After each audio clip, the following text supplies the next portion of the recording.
Hello friends, welcome back to stocks mania. आज के इस वीडियो में हम बैंक निफ्टी और निफ्टी का वीकली और डेली एनालिसिस करेंगे। साथ ही साथ ये देखेंगे कि हमें उसे कैसे ट्रेड करना है। सबसे पहले स्टार्ट करेंगे बैंक निफ्टी से। तो ये जो है बैंक निफ्टी का वीकली चार्ट लगा हुआ है और वीकली जो हम बहुत टाइम से एक रेजिस्टेंस देखते आ रही है, रेजिस्टेंस इसको अभी बैंक निफ्टी क्रॉस नहीं कर पाया है। साथ ही साथ निफ्टी देखेंगे, निफ्टी भी ऐसा ही डाउन ट्रेंड में दिख रहा होगा आपको। ये कंटिन्यू इस रेजिस्टेंस को हिट तो किया है 2 बार, बट यहाँ से अभी ऊपर नहीं जा पाया है। अब हो सकता है कि यहाँ नीचे आ रहा है तो यहाँ कुछ और दिन वापस जब इस ट्रेंड लाइन के पास आएगा तब हमें एक अच्छा खासा अप मूव मिलेगा, बट अभी के हिसाब से मार्केट नेगेटिव है। प्लस ये ट्रेंड लाइन के साथ साथ ही एक चीज़ और नेगेटिव जो आपको दिख रही होगी, यहाँ पे इनसाइड कैंडल बन चुकी है वीकली फ्रेम में। और वीकली में इनसाइड कैंडल बनना मतलब एक थोड़ा सा नेगेटिव सीन है। पहले का अगर एग्जांपल दिखाऊं आपको तो यहाँ पे एक इनसाइड कैंडल बनी थी, उसके बाद एक अच्छा खासा फॉल आया था। यहाँ पे वापस से एक इनसाइड कैंडल बनी, फिर यहाँ पे एक अच्छा खासा फॉल आया था। तो इनसाइड कैंडल में आपकी जो प्रॉफिट प्रोबेबिलिटी है वो बढ़ जाती है। बस ट्रेड आपको अच्छे से करना है, कॉशियसली करना है। इसमें अगर आप देखेंगे तो अभी जो इनसाइड कैंडल बनी है, इसके बाद वापस आपको यहाँ से एक रेड कैंडल बनती दिख सकती है।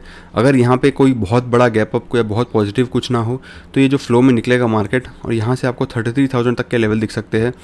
क्योंकि अभी जो एक सबसे पहले आपके पास सपोर्ट आने वाला है वो एक 34,000 का है, बट 34,000 आप देख सकते हैं यहाँ पे मल्टीपल टाइम यहाँ पे मार्केट आके वापस जा चुका है। यहाँ पे एक बार नीचे निकल के वापस फिर ऊपर आके क्लोजिंग भी दे चुका है, बट ये अभी यहाँ आ रहा है 6-7 बार टेस्ट होने के बाद वापस आ रहा है यहाँ पे। तो हो सकता है ये वाला तो सपोर्ट अब उतना ज़्यादा स्ट्रॉन्ग ना रहे, सपोर्ट ब्रेक कर दे और नीचे आपको अच्छा खासा एक सपोर्ट 33,000 पे मिलेगा। ये जो बहुत पहले रेजिस्टेंस हुआ करता था, और जब से ये ब्रेकआउट हुआ इसके ऊपर, उसके बाद ये अच्छा खासा सपोर्ट बना है। तो 34,000 जाते ही आपके पास बीच में कोई बड़ा रेजिस्टेंस नहीं है, छोटे मोटे बाउंस आएंगे बट वो सेल हो जाएंगे। अल्टीमेट एक सपोर्ट मिलेगा 33,000 पे।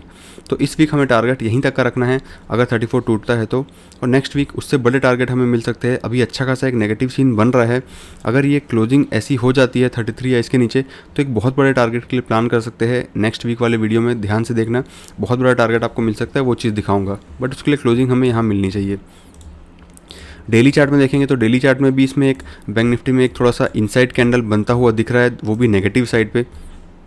सबसे पहले देखेंगे कि ये रेंज जो बनी हुई थी 35,600 से 36,800 तक, इसका ब्रेकडाउन होते ही ये वाली जो कैंडल बनी थी इतनी बड़ी रेड, इसके बाद यहाँ से ही मुझे नेगेटिव सीन दिखने लगा था मार्केट में। यहाँ से ही मैंने वीडियो में पोस्ट किया था 2-3 दिन पहले ही कि मार्केट यहाँ से नेगेटिव जाएगा, बट अगले दिन एक्सपायरी थी तो थोड़ा सा वॉलेटाइल रहा। ऊपर ओपन होकर जब वापस नीचे आके क्लोज दिया तो यहाँ पे अच्छा खासा मैंने भी पुट बाइंग के साइड ट्रेड लिया था, और इसके बाद इसमें अच्छा खासा प्रॉफिट भी हो गया था।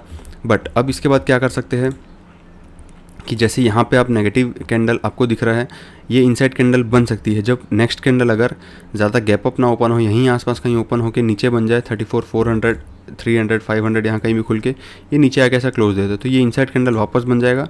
उसके बाद फिर आपको यहाँ से और फॉल देखने मिल जाएगा, बट उसके लिए कंडीशंस जो क्या है 15 मिनट्स में हम देखेंगे कि कहाँ ओपन होना चाहिए, कहाँ पे मार्केट और नीचे जा सकता है और कहाँ तक जा सकता है।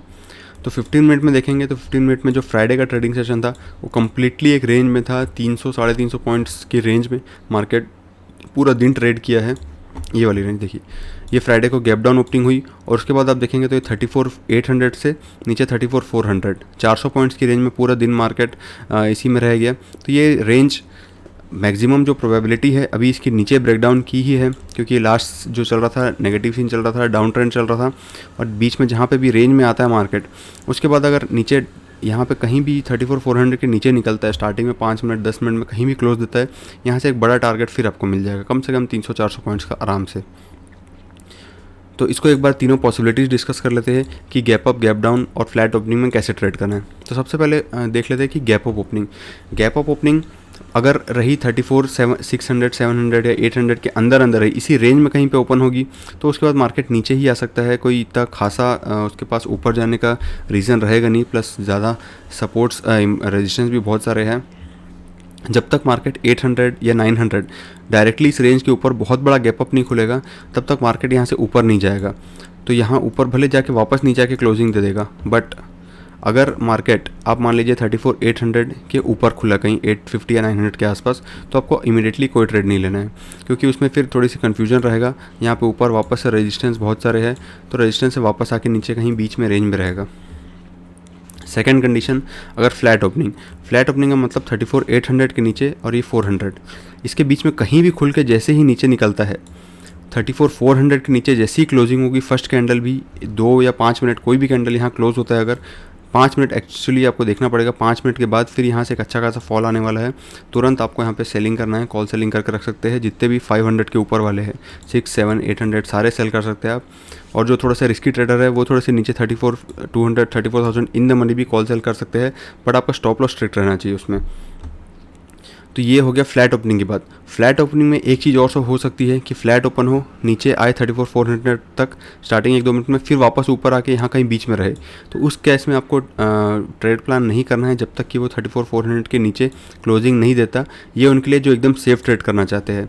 बट जो थोड़ा सा रिस्क लेके ट्रेड कर सकते हैं वो स्टार्टिंग में फ्लैट ओपन होते ही अगर 500, 550 इसी के आसपास ओपन हुआ तब तो आप तुरंत सेल कर सकते हैं आप, क्योंकि इतना जो 50-100 पॉइंट्स है ये भी आपको मिल जाएंगे फिर, और ये फ्लो में मार्केट नीचे निकल जाएगा। तो नीचे इसके पास सपोर्ट फिर डायरेक्ट 34,200 और 34,000 ये राउंड लेवल का ही है। यहाँ तक का आपको टारगेट रखना है फ्लैट ओपनिंग में, और यहाँ पे फिर प्राइस एक्शन देख के वापस इस ट्रेड को होल्ड करके रखना है अगर और नीचे जा रहा होगा तो। थर्ड केस, अगर बहुत बड़ा गैप डाउन होता है, स्मॉल गैप डाउन तो सेलिंग ही होगा, और बहुत बड़ा गैप डाउन होगा अगर 600-700 पॉइंट्स अगर गैप डाउन हो गया तो उस ट्रेड में आपको फिर कोई ट्रेड नहीं करना है उस केस में, क्योंकि वहाँ से फिर थोड़ा सा ऊपर आ सकता है मार्केट, क्योंकि 600-700 पॉइंट्स ओवरनाइट मिलना, बहुत सारे लोग प्रॉफिट बुक करेंगे, तो वहाँ पे थोड़ा सा फिर कन्फ्यूजन वाला सिनेरियो रहेगा। अगर ज़्यादा नीचे आ गया तो यहाँ से ऊपर आके फिर इस रेंज में कहीं 34,200, 34,000 ये जो लेवल्स है सारे रेजिस्टेंस है, यहाँ पे आपको प्राइस एक्शन देख के फिर सेल करना है। सबसे बेस्ट केस हमें यही है, लेकिन अभी इसी रेंज में ओपन हो, रेंज में ओपन होकर नीचे निकले तो आपको टारगेट 34,000 ले लेना है, और 34,000 पे आके अगर इसको ब्रेक कर देता है कंटिन्यू फ्लो में तो ट्रेड होल्ड करके रखना है, बहुत बड़ा प्रॉफिट आपको 1-2 दिन में ही मिल जाएगा। निफ्टी को अगर देखेंगे तो निफ्टी का भी वीकली चार्ट जो है, वीकली चार्ट आपको एक कंटिन्यू एक रेजिस्टेंस लाइन दिख रही है। रेजिस्टेंस लाइन हम बहुत सारे हफ्तों से पहले से डिस्कस करते आ रहे हैं, इसके ऊपर नहीं जा पा रहा है। सेम निफ्टी में भी आप देखेंगे तो एक ये इनसाइड कैंडल अब बन चुकी है, तो यहाँ से एक बड़ा टारगेट फिर आपको यहीं कहीं ओपन होगा तो वापस आपको टारगेट लेना है। पहला टारगेट 16,000 हो जाएगा, ये 16,000 जो एक है, और उसके बाद ये जो रेंज है, ये आप रेंज देख रहे होंगे 15,600 से 16,000 की, ये 400 पॉइंट की रेंज बहुत इंपॉर्टेंट होने वाली है। इस रेंज में आके अगर कंसोलिडेट होता है, यहाँ से ऊपर निकलने की कोशिश करता है डबल बॉटम कुछ पैटर्न बना के, तो थोड़ा सा फिर मार्केट को सपोर्ट मिलेगा। लेकिन अगर इस रेंज को तोड़ देता है तो इसके नीचे फिर आपके लिए टारगेट निफ्टी में भी बहुत बड़े खुल जाएंगे। निफ्टी और बैंक निफ्टी साथ में फिर अगर गिरे तो बहुत बड़ा टारगेट आपको प्लान करना है। एक बार डेली कैंडल में देखते हैं तो डेली कैंडल में निफ्टी ने भी सेम पैटर्न बनाया जैसा हमने बैंक निफ्टी में देखा था। यहाँ पे रेंज से बाहर निकला, जैसी रेंज ब्रेकडाउन हुआ, ब्रेकडाउन होने के बाद फिर नेक्स्ट डे वापस वहीं नीचे आके क्लोज दिया।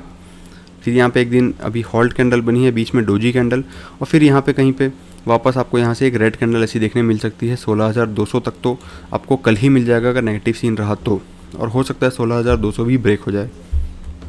बट इतना टारगेट तो आपको मिनिमम प्लान करना है अगर मार्केट हमारे हिसाब से नीचे गया तो। इसके बाद अगर 15 मिनट्स में देखिए कि एग्जैक्टली किस लेवल पे ट्रेड करना है, तो निफ्टी भी अगर देखेंगे तो फ्राइडे को बहुत ही एक टाइट रेंज में रहा। गैप डाउन खुलने के बाद ऊपर के साइड 16,500 और नीचे के साइड 16,350, 150 पॉइंट की रेंज में ही क्लोज हो गया। अब कल मंडे को करना क्या है, अगर बहुत बड़ा गैप अप होता है, गैप अप भी अच्छा खासा इस रेंज के बाहर 550 यहाँ या 500-600 आसपास यहाँ हुआ तो इमीडिएटली कोई ट्रेड नहीं लेना है, आपको प्राइस एक्शन देख के ट्रेड लेना है, क्योंकि यहाँ से हो सकता है या तो इसी रेंज में रह जाए या तो लास्ट में फिर सेकंड हाफ में सेलिंग है। स्टार्टिंग में थोड़ा सा अगर सपोर्ट मिल गया तो इसलिए इमीडिएटली कुछ नहीं करना है। सेकेंड थिंग, अगर बहुत बड़ा गैप डाउन हो गया, जैसे ये रेंज है आपकी, और गैप डाउन ही डायरेक्ट आपको 16,200 16,150 मिल जाएगा, तो यहाँ से फिर थोड़ा सा मार्केट नीचे जाएगा भी तो धीरे हो सकता है, धीरे जाए, क्योंकि इस रेंज में थोड़ा सा जब भी ब्रेकडाउन होता अगर यहीं से होता तो अच्छा खासा ट्रेड मिलता। बहुत बड़ा गैप डाउन में हो सकता है कुछ बायर्स यहाँ पे 16,150 पे होंगे, 16,100 पे होंगे, 16,000 पे होंगे, थोड़ा सा अपना पोजीशन वो भी डिफेंड करेंगे, तो हो सकता है यहाँ पे थोड़ा सा ऊपर जाके फिर वापस नीचे आए। तो बहुत बड़ा गैप डाउन में आपको ट्रेड लेना है सेलिंग के लिए, बट फर्स्ट कैंडल देखने के बाद। सबसे बेस्ट ट्रेड जैसा हमने बैंक निफ्टी में डिस्कस किया वैसा ही हमें इसमें मिलेगा निफ्टी में। ये जो आपकी रेंज बनी हुई है 16,350 से 500, इस रेंज में कहीं भी ओपन होगा तो जो रिस्की ट्रेडर्स थोड़ा सा रिस्क ले सकते हैं उनको तुरंत सेल करना है, और तुरंत यहाँ पे आपका टारगेट सबसे फर्स्ट टारगेट 16,200 ही रखना है, क्योंकि इस रेंज को जैसे ही ब्रेकडाउन करेगा फिर धीरे धीरे 2-3 कैंडल में यहाँ तक ये आराम से पहुँच सकता है। और जो थोड़ा सा सेफ़ रहना चाहते हैं वो इस रेंज में फ्लैट ओपन होने के बाद 16350 के नीचे एक बार एक क्लोजिंग होने के बाद फिर सेल करें, ताकि यहाँ से आपको थोड़ा कंफर्मेशन मिल जाएगा कि यहाँ से ये नीचे ही जाना है। हाँ, इसमें थोड़े से शायद 40-50 पॉइंट्स कम हो जाएंगे, बट सेफ़ रहेगा आपके लिए। तो एक बार SGX निफ्टी देख लेते हैं। SGX निफ्टी कहाँ क्लोज हुआ है कल 16388 पे, तो ये अप्रॉक्स फ्लैट ही क्लोज हुआ है, 30 या 40 पॉइंट्स डाउन है NSE निफ्टी से। इसकी ओपनिंग यहीं कहीं होती है अगर आसपास, तो हमारी भी ओपनिंग फिर फ्लैट होगी, फिर हमें एक अच्छा ट्रेड मिल सकता है। US मार्केट देखें तो US मार्केट में भी खासा कुछ नेगेटिव नहीं था। एक टेक सेक्टर के अलावा नैस्डैक जो टेक सेक्टर है ये थोड़ा सा नेगेटिव क्लोज हुआ, -1.4%। बाकी डाउ जोन्स और S&P देखेंगे तो फ्लैट ही क्लोज हुआ है। और एक चीज़ देखने वाली बात यह है कि आपको यहाँ टोटल जो ग्लोबल मार्केट अभी दिख रहा होगा सब नेगेटिव दिख रहा होगा, तो इसके हिसाब से थोड़ा सा भी नेगेटिव सीन हमने जैसे वीकली व्यू मंथली व्यू में देखा है, नेगेटिव सीन हमारे लिए फिर से क्रिएट हो सकता है और बहुत अच्छा टारगेट मिल सकता है, क्योंकि मार्केट जब भी नीचे आता है आपने देखा होगा बहुत फास्ट आता है। तो ट्रेड जैसे ही लेंगे तुरंत आपको बहुत जल्दी ही आपको प्रॉफिट आराम से मिल जाएगा। तो डिपेंड करता है कल सुबह US मार्केट्स कैसे खुलता है। US फ्यूचर्स से हमें एक आइडिया हो जाएगा कि हमारा मार्केट कहाँ खुलने वाला है, उस हिसाब से अपना ट्रेड प्लान कर लीजिए। मिलेंगे फ्रेंड्स कल के एनालिसिस वीडियो में, तब तक के लिए थैंक यू।